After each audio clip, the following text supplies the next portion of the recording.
Aditya Degree Colleges, leading companies low 10,000 plus placements with 13.5 lakhs highest package.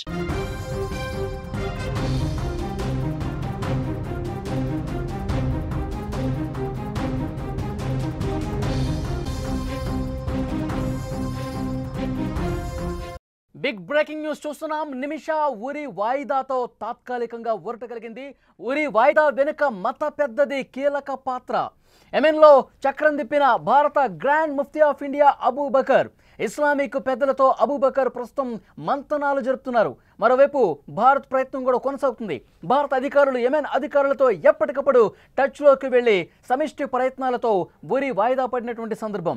ఆమె ఉరి రద్దు చేయడానికి అబూబకర్ ప్రయత్నాలు తీవ్రం చేస్తున్నారు. చాలా సీరియస్గా ప్రయత్నాలు వేగంగా చేస్తున్నటువంటి పరిస్థితి. బాధితుడి కుటుంబ సభ్యులతో చర్చలు కొనసాగుతున్నాయి. బ్లడ్ మనీ తీసుకునేందుకు వారిని ఒప్పించే ప్రయత్నం చాలా సీరియస్గా వేగంగా బలంగా చేస్తున్న ఇన్ఫర్మేషన్ మనకు వస్తుంది.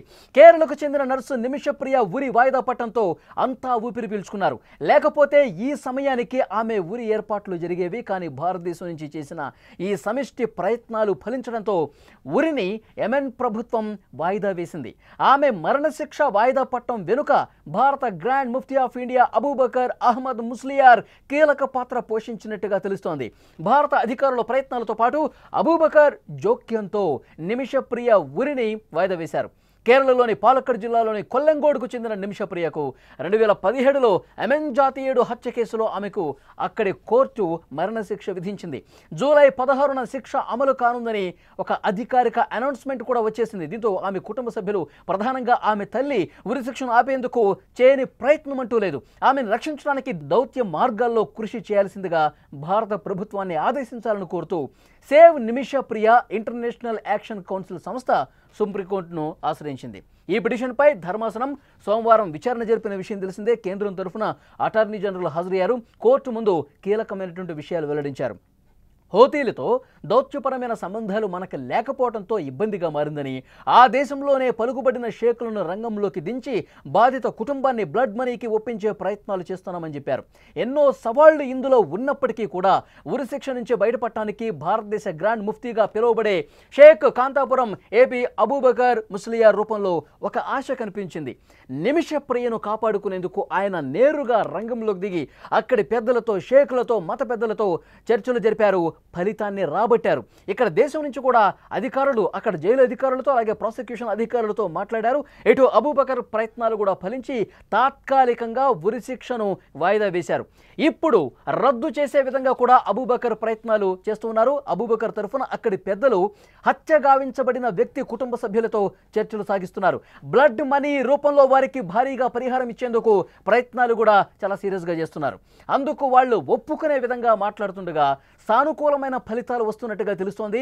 భారతదేశంలోని అధికారులు కూడా, స్థానిక జైలు అధికారులు, అక్కడ యెమెన్లోని ప్రాసిక్యూటర్ కార్యాలయంతో కూడా క్రమం తప్పకుండా, చిన్నపాటి గ్యాప్ కూడా రాకుండా సంప్రదింపులు కొనసాగుతూనే ఉన్నాయి. సానుకూలమైనటువంటి వాతావరణంలో ఈ చర్చలు జరుగుతున్నట్టుగా తెలుస్తోంది. ఉరిశిక్ష వాయిదా వేయటం నిమిషప్రియ, ఆమె కుటుంబానికి ఒక పెద్ద విజయం అయినప్పటికీ అసలు అంతిమ లక్ష్యం మరణశిక్షను పూర్తిగా రద్దు చేసుకునే విధంగా ప్రయత్నం జరగాలి. పూర్తిగా బ్లడ్ మనీకి ఆ బాధిత కుటుంబం అంగీకారం తెలిపే విధంగా ప్రయత్నాలు ప్రస్తుతం సీరియస్గా కొనసాగుతున్న పరిస్థితి. చాలా దూరం ప్రయాణించాల్సి ఉంది. ఇంకా నిమిషప్రియ ఉరిశిక్ష వాయిదా పట్టడం పట్ల కుటుంబానికి ఒక ఊరట కలిగింది. దాన్ని పూర్తిగా నివారించి ఆమెను సురక్షితంగా భారతదేశానికి తిరిగి తీసుకురావాలని తల్లి ఆశిస్తోంది. ఆ విధంగా ప్రయత్నాలు కూడా జరుగుతున్నాయి. ఒకవైపు దేశం నుంచి అధికారులు అక్కడ వాళ్ళతో మాట్లాడుతున్నారు. ముఖ్యంగా ఒక కీ రోల్ పోషిస్తున్నటువంటి అబూబకర్ అక్కడ షేకులతో, మత పెద్దలతో మాట్లాడుతూ ఉన్నారు. ఆ బాధిత కుటుంబానికి ఇప్పుడు అందరి ముందు ఉన్నటువంటి విషయం ఏంటంటే మరణశిక్షను రద్దు చేయాలి. తాత్కాలికంగా వాయిదా పడింది, కొంత ఊరట కలిగించే అంశమే. కానీ పూర్తిగా ఈ మరణశిక్షను రద్దు చేసేటువంటి ప్రయత్నాలు వేగంగా జరుగుతున్నాయి. ఇక్కడ అబూబకర్ అక్కడ ఉన్నటువంటి మత పెద్దలు, షేకులతో బాధిత కుటుంబంతో మాట్లాడిస్తున్నారు. డబ్బులు ఇచ్చేందుకు సిద్ధంగా ఉన్నారు. $1 మిలియన్ అంటే 8,60,00,000 రూపాయలు ఇచ్చేందుకు నిమిష తల్లి కుటుంబ సభ్యులందరూ కూడా సిద్ధంగా ఉన్నారు. దీన్ని ఒప్పించే ప్రయత్నాలు జరుగుతున్నాయి. మొన్నటి వరకు కూడా డబ్బులు తీసుకోవడానికి వాళ్ళు వెనకట్లేదు, దాన్ని తీవ్రంగా వ్యతిరేకిస్తూ వచ్చారు. మాకు డబ్బు వద్దు, శిక్ష పడాల్సిందే, ఈ స్టాండ్కే కట్టుబడి ఉన్నారు. ఎప్పుడైతే అబూబకర్ ప్రయత్నాలు చేశారో అక్కడ షేకులతో పెద్దలతో మాట్లాడి బాధిత కుటుంబంతో మాట్లాడుతున్నటువంటి పరిస్థితుల్లో కొంత మెత్తబడ్డట్టుగా తెలుస్తోంది, కొంత వాళ్ళు కూడా ఆలోచనలో పడ్డట్టుగా తెలుస్తోంది. పోయినవాడు ఎలాగూ తిరిగిరాడు కాబట్టి కొంత డబ్బు తీసుకుందామనే ఆలోచన ప్రస్తుతం చేస్తున్నట్టుగా తెలుస్తుంది. కొంత సానుకూలమైనటువంటి పరిస్థితులు ఫలితాలు కనిపిస్తున్నట్టుగా తెలుస్తుంది. నిజంగా ఇవి ఫలితాలు సానుకూలంగా మారి నిజంగా వాళ్ళు బ్లడ్ మనీకి అంగీకరిస్తే పూర్తిగా ఈ కేసు నుంచి తప్పుకునే అవకాశం కనిపిస్తుంది. మరణ శిక్ష నుంచి తప్పించుకునే అవకాశం చాలా స్పష్టంగా కనిపిస్తుంది. ఇక్కడ ఒక కీలకమైనటువంటి విషయాలు మనం చర్చించుకోవాల్సినటువంటి అవసరం ఉంది. అసలు బ్లడ్ మనీకి అంగీకరించి బాధిత కుటుంబాలు బ్లడ్ మనీకి అంగీకరించి ఎవరైనా మరణ శిక్షను, ఉరి శిక్షను తప్పించుకున్న సందర్భాలు ఉన్నాయా? గతంలో అసలు ఏం జరిగింది? మన భారతీయులు మరణ శిక్షను ఈ బ్లడ్ మనీకి బాధిత కుటుంబానికి ఇచ్చి తప్పించుకున్న సందర్భాలు ఉన్నాయా అంటే ఉన్నాయి. వాటికి సంబంధించినటువంటి సమాచారం కూడా ఈ వీడియోలో మీకు వివరించే ప్రయత్నం చేస్తా. 2017వ సంవత్సరంలో బంగ్లాదేశీ కార్మికుడి హత్య కేసులో కేరళకు చెందిన ఏఎస్ శంకర్ నారాయణకు యునైటెడ్ అరబ్ ఎమిరేట్స్లో మరణశిక్ష పడింది. అయితే అప్పుడు 47 లక్షల రూపాయలు చెల్లించి ఆ ఉరి శిక్షను తప్పించుకునేటువంటి సందర్భం ఉంది. అలాగే 2017 సంవత్సరంలోనే మన తెలంగాణకు సంబంధించినటువంటి లింబాద్రి అనే ఒక వ్యక్తి కూడా సౌదీ అరేబియాలో 1.8 కోట్ల రూపాయలు చెల్లించి ఆ బాధిత కుటుంబానికి 1.8 కోట్లు అంటే 1,80,00,000 రూపాయలు చెల్లించి మరణశిక్షను తప్పించుకున్నటువంటి పరిస్థితి. అలాగే 2014 సంవత్సరంలో కూడా సౌదీ అరేబియాలో ముగ్గురు భారతీయులకి అక్కడ ఒక కేసుకు సంబంధించి మరణశిక్ష పడితే వాళ్ళు 1,12,00,000 రూపాయలు బ్లడ్ మనీ ఇచ్చి పూర్తిగా ఆ 1,12,00,000 రూపాయలు చెల్లించి వాళ్ళు మరణశిక్షను తప్పించుకున్నారు. ముగ్గురు భారతీయులు కూడా సౌదీ అరేబియాలో.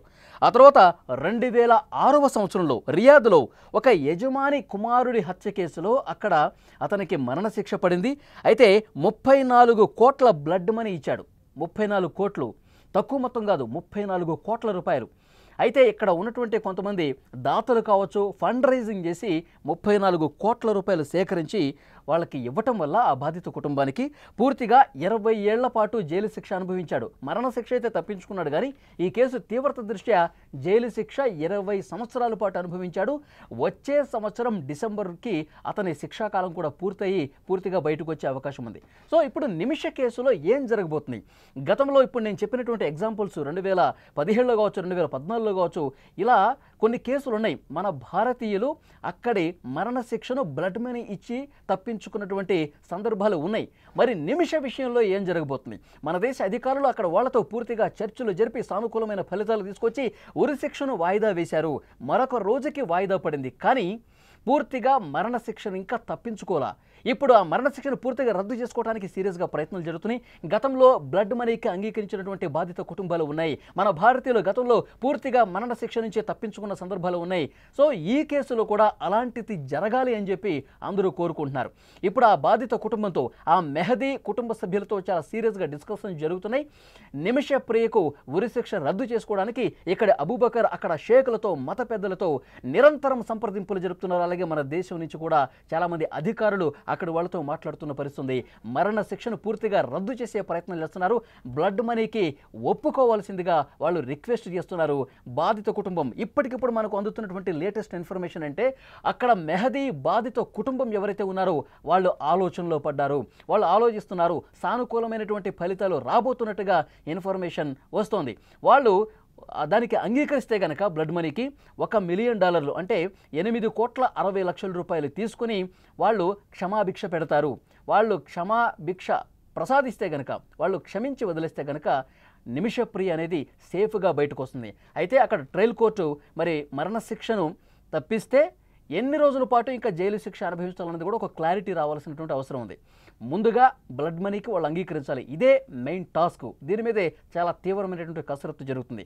మరణశిక్ష నుంచి తప్పించుకుంటే, ఉరి శిక్ష నుంచి తప్పించుకుంటే తర్వాత జైలు శిక్ష అనేది ఎన్ని నెలలు వేస్తారో చూడాలి. సో దాని తర్వాత కేరళకి సేఫ్గా నిమిషప్రియ బయటకు వస్తుంది. సో గతంలో సేఫ్గా చాలామంది భారతీయులు బ్లడ్ మనీ ఇచ్చి తప్పించుకున్నటువంటి సందర్భం ఉంది కాబట్టి మరణశిక్ష నుంచి తప్పించుకున్నటువంటి సందర్భాలు ఉన్నాయి కాబట్టి సో ఇదే విధంగా నిమిషప్రియ కేసులో కూడా జరగాల్సినటువంటి అవసరం ఉందని చెప్పి భారతీయులందరూ చాలా బలంగా కోరుకుంటున్నటువంటి పరిస్థితి ఉంది. ప్రయత్నాలు అయితే చాలా వేగంగా జరుగుతున్నాయి. మన అధికారులు అలాగే అబూబకర్ చేసిన ప్రయత్నాలతో ఉరి శిక్షను వాయిదా వేయగలిగారు. లేదంటే జూలై 16వ తారీఖున చాలా సీరియస్గా అక్కడ ప్రభుత్వాలు ఏర్పాట్లు కూడా చేసి అక్కడ జైలు అధికారులు ఏర్పాట్లు చేసేశారు. ఉరి శిక్షకు సంబంధించిన ఏర్పాట్లు ఆల్మోస్ట్ జరిగిపోయాయి. చివరి క్షణంలో అక్కడి జైలు అధికారులు, ప్రాసిక్యూషన్ అధికారులు అబూబకర్ చేసిన ప్రయత్నాలు, మన అధికారులు చేసిన ప్రయత్నాలతో కొంత వెసులుబాటు కల్పించారు. మనం ఏమడిగాం? బాధిత కుటుంబానికి, నిమిషప్రియ కుటుంబ సభ్యులు మాట్లాడుకోవటానికి, కొంత నేరుగా సంప్రదింపులు జరుపుకోవడానికి కొంత సమయం ఇవ్వండి, వెంటనే ఉరిశిక్షను అమలు చేయొద్దు ప్లీజ్ అని చెప్పి ఒక రిక్వెస్ట్ పెట్టుకున్నాం. మరికొంత సమయం, మరికొన్ని రోజుల పాటు అవకాశం కల్పించండి అని చెప్పేసి అన్నాం. దానికి వాళ్ళు అంగీకరించారు, ఉరిశిక్షని వాయిదా వేశారు. ఇప్పుడు ఈ బ్లడ్ మనీకి సంబంధించిన సంప్రదింపులు చాలా వేగంగా జరుగుతున్నాయి. బాధిత కుటుంబం కొంతవరకు మెత్తపడ్డట్టుగా సమాచారం వస్తుంది. సో ఏ క్షణమైనా సరే వాళ్ళు డబ్బు తీసుకోవటానికి, క్షమించి డబ్బు తీసుకోవటానికి అంగీకరిస్తే మరణశిక్ష ఇక లేనట్టే అని భావించాలి. ఆ క్షణం కోసం నిమిష తల్లి, నిమిష కుటుంబ సభ్యులు ఆశతో ఎదురు చూస్తున్నటువంటి పరిస్థితి ఉంది. ఇప్పుడు నేను చెప్పినటువంటి డీటెయిల్స్ ప్రకారం పూర్తిగా గతంలో ఏవైతే సందర్భాలు ఉన్నాయో మన భారతీయులు ఉరిశిక్షను తప్పించుకుని బ్లడ్ మనీ ఇచ్చి తప్పించుకున్నటువంటి సందర్భాలు ఉన్నాయి కాబట్టి ఈ కేసులో కూడా అదే విధంగా జరగాలని చెప్పి అందరూ కోరుకుంటున్నారు. మరొక ముఖ్యమైనటువంటి విషయం, ఈ బ్లడ్ మనీకి సంబంధించి ముఖ్యంగా ముస్లిం కంట్రీస్లో ఈ చట్టాలు ఉన్నాయి. కఠినమైనటువంటి షరియా చట్టాల ప్రకారం ఇప్పుడు ఇరాన్లో కావచ్చు, సౌదీ అరేబియాలో కావచ్చు, యెమెన్లో కావచ్చు, పాకిస్తాన్లో కావచ్చు, ఇలా కొన్ని ముస్లిం కంట్రీస్లో ఈ సంప్రదాయం పాటిస్తున్నారు. అక్కడ కఠినమైనటువంటి శిక్షలు పడ్డప్పటికీ కూడా ఏదైతే బాధిత కుటుంబం ఏవైనా క్షమాభిక్ష పెడితే తప్పించుకునే అవకాశం ఉంది మరణశిక్షణ అని చెప్పి షరియా చట్టాలు అమలు చేస్తున్నటువంటి కొన్ని దేశాలు ఉన్నాయి. సో యెమెన్లో కూడా అదే సంప్రదాయం ఉంది కాబట్టి సో బ్లడ్ మనీకి అంగీకారం తెలిపే విధంగా చాలా సీరియస్గా ప్రయత్నాలు కనిపిస్తున్నాయి. నిమిషప్రియ మరణశిక్ష నుంచి తప్పించుకుని సేఫ్గా మన దేశానికి తిరిగి రావాలని మనం అందరం కోరుకుందాం.